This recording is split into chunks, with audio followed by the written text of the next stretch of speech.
Di suatu desa, ada seorang janda yang tajir. Dia tidak mempunyai anak, hidup hanya seorang diri di sebuah rumah yang mewah. Penampilan dan gayanya yang menggoda membuat banyak pria tertarik dibuatnya. Dan malam itu, suasana desa terlihat sangat sepi. Dan tanpa si janda itu sadari, ada seorang pemuda yang sedang mengincar rumahnya. Pemuda itu pun berhasil masuk. Dia pun segera memasuki kamar si janda. Si janda yang selalu terbiasa tidur tanpa busana membuat si pemuda tergoda untuk menjelajahi kebunnya si janda. Ketika sedang menjelajahi kebunnya, si janda pun terbangun kaget dan hampir berteriak. Tapi dengan cepat si pemuda segera mengancam si janda dengan goloknya lalu berkata membentak, "Diam, jangan teriak. Kamu mau aman atau nyaman?" Lalu dengan dipenuhi rasa takut si janda menjawab, Nyaman aja deh mas." Setelah berkata seperti itu, si janda pun terpaksa menemani si pemuda bercocok tanam. Setelah kegiatan tersebut selesai, si pemuda hendak pulang dan akan memakai pakaiannya. Tapi si janda keburu merebut golok yang tergeletak di atas kasur. Lalu berkata kepada si pemuda dengan nada mengancam, "Kamu mau kemana?" Saya mau pulang." "Oh, mau pulang? Mau pulang atau ulang?"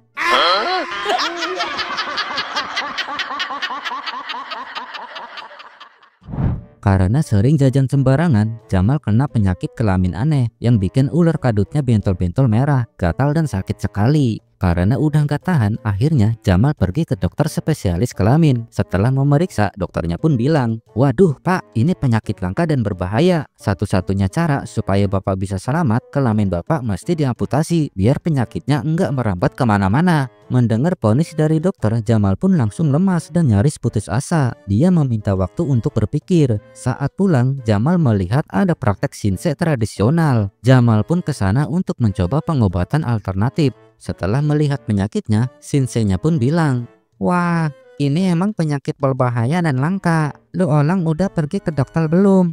Lalu Jamal pun menjawab dengan sedih, "Iya kok, udah, kata dokter mesti diamputasi." Mendengar itu, sinsenya pun berkata dengan nada kesal, "Haiya, dasar dokter sekarang itu mata duitan. Dikit-dikit operasi, dikit-dikit amputasi. Yang begini nggak perlu diamputasi lah." Mendengar perkataan Shinko Shinse, Jamal pun menarik napas lega. "Jadi ular kadut saya nggak perlu diamputasi ya kok?" "Haiya, lu orang tenang aja. Ular kadut lu nggak perlu diamputasi. Dengan minum ramuan punya Owe, tunggu 3 hari juga tuh ular kadut copot sendiri."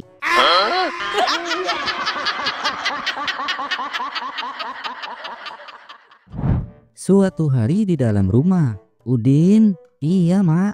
"Din, ke warung gih, beliin emak gula sama telur. Gula seperempat, telurnya sekilo. Nih duitnya, kembaliannya buat Udin ya mak." "Iya, tapi awas, jangan salah lagi ya. Ingat, gula seperempat, telurnya sekilo." "Iya mak, Udin ingat kok." Udin pun berangkat sambil terus mengulang-ulang pesanan emaknya. Gula seperempat, telur sekilo. Gula seperempat, telur sekilo. Gula seperempat, telur sekilo. Namun tiba-tiba si Udin pun tersandung batu. Kata-kata yang diucapkannya tadi pun dalam ingatannya pun buyar. Dan Udin pun kembali berusaha mengingat-ingatnya. Gula sekilo, telur seperempat. Gula sekilo, telur seperempat.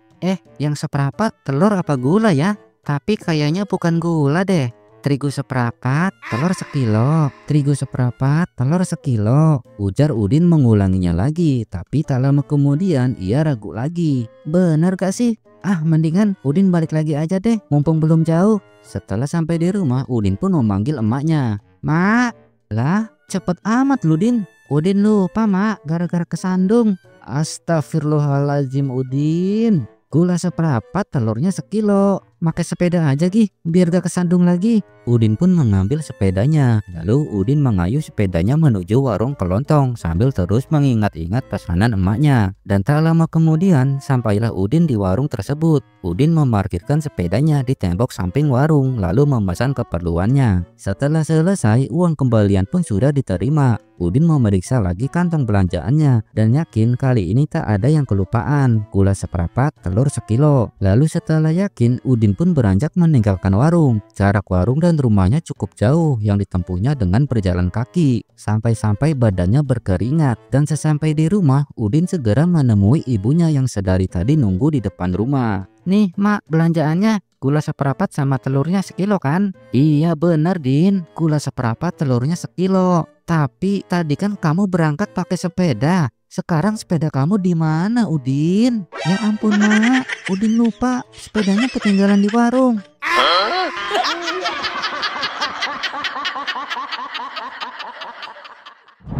Suatu hari di dalam kelas 2 SD, Udin sedang terlihat pusing karena pelajaran yang disampaikan gurunya tidak masuk-masuk dalam otaknya meski sudah bertanya. Kemudian Udin pun teringat percakapan ayah dan ibunya malam Jumat kemarin. Kata ibu, kalau gak masuk-masuk dan biar bisa masuk, kepalanya olesin dulu dengan ludah biar mudah masuk. Udin pun mulai mengolesi kepalanya dengan ludah dan hal tersebut diketahui oleh gurunya. Kemudian Udin pun ditegur. Udin, iya Bu.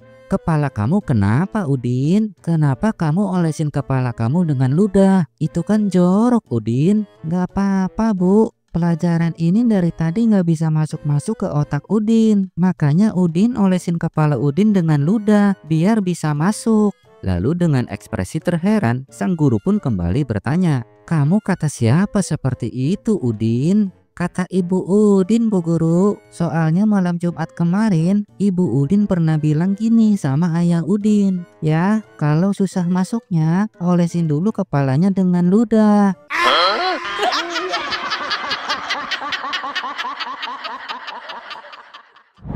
Di siang hari, Udin dan Jaja sedang main tanya jawab.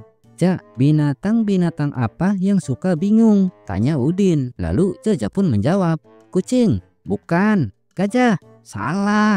Gak tahu gua. Nyerah deh. Emang binatang apa yang suka bingung, Din? Binatang yang suka bingung itu monyet, Ja. Loh, kok monyet? Melihat Jaja terheran dengan jawabannya, Udin hanya diam saja. Din, jawab dong. Jangan diam aja. Kenapa bisa monyet? Ayo jawab. Jangan bikin gua bingung dong. Lalu kemudian melihat Jaja yang kebingungan, Udin pun berkata, nah tuh lu bingung kan? Berarti kan gue bener. Monyet adalah binatang yang suka bingung.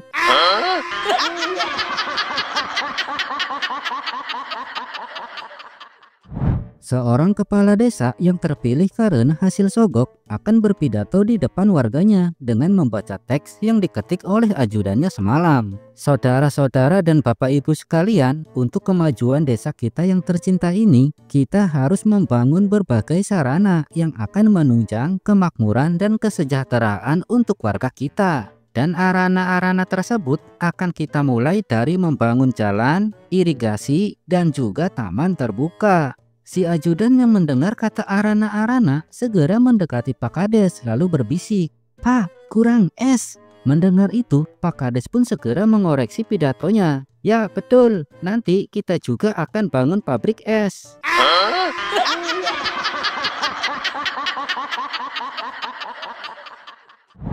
Siang itu, Babe Jaja terlihat heran melihat anak remajanya yaitu Ujang sedang melompat-lompat. Karena penasaran, Babe Jaja pun bertanya, Hei Jang, kamu lagi ngapain lompat-lompat kayak gitu? Kalau mau olahraga tuh pagi, ini tengah hari bolong malah olahraga.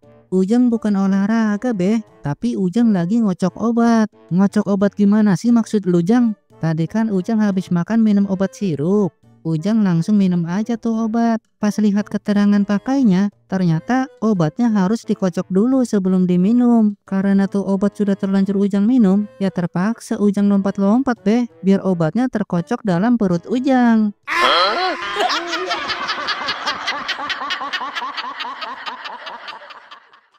Di tengah hari bolong, Kardun mengajak istrinya untuk bercocok tanam. Karena patuh, istrinya pun mau. Kemudian mereka pun bercocok tanam di kamar mereka. Tapi mereka lupa mengunci pintu. Sehingga anaknya yang masih berumur 5 tahun memergoki ayah dan ibunya tanpa sehelai benang sedikit pun. Lalu dengan polos, anaknya pun bertanya, "Yah, ayah lagi ngapain?" Kardun yang kesal karena hampir saja mencapai puncak segera menjawab, "Main kuda-kudaan. Udah, jangan ganggu ayah. Kamu main aja sana sama teman-teman kamu." Main kuda-kudaannya pakai baju sama celana dong ya. Nanti kalau orang lain lihat kan disangkanya lagi berkembang biak.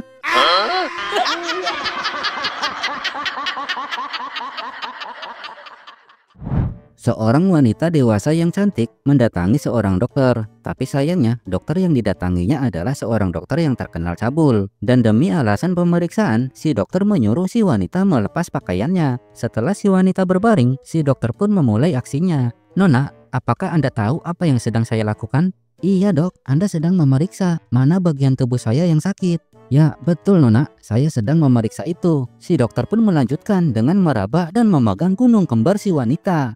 Apakah Anda paham apa yang sedang saya lakukan pada aset besar Anda? Iya, saya paham dok. Dokter sedang memeriksa apakah aset kembar saya terdapat kanker atau tidak. Betul sekali, Anda memang pintar Nona. Kemudian karena sudah terpengaruh setan, si dokter pun melepas celananya dan akan mencoba memasukkan burung emprit ke dalam gua wanita itu. Nona, apa Anda sangat paham dengan apa yang akan saya lakukan? Mendengar itu, dengan santainya si wanita berkata, iya dok, saya sangat paham kok. Dokter akan memeriksa penyakit HIV saya sudah sampai stadium berapa.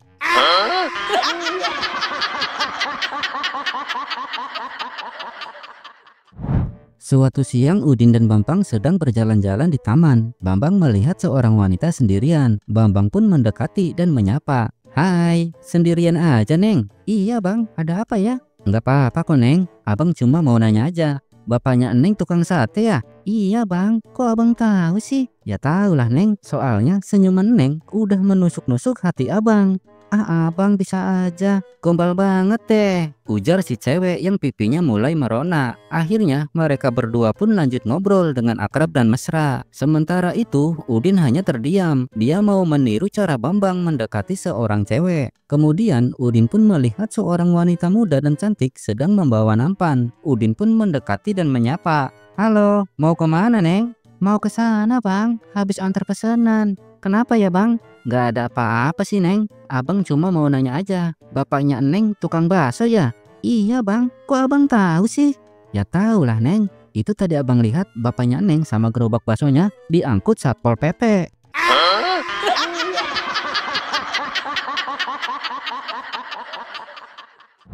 Adul dan mamahnya sedang naik angkot mau pulang karena mamahnya habis jemput Adul yang masih sekolah di PAUD. Di tengah jalan si Adul kebelet pengen pipis. Mah, Adul pengen pipis banget mah. Jangan di sini Adul, ini masih di angkot. Tahan dulu ya.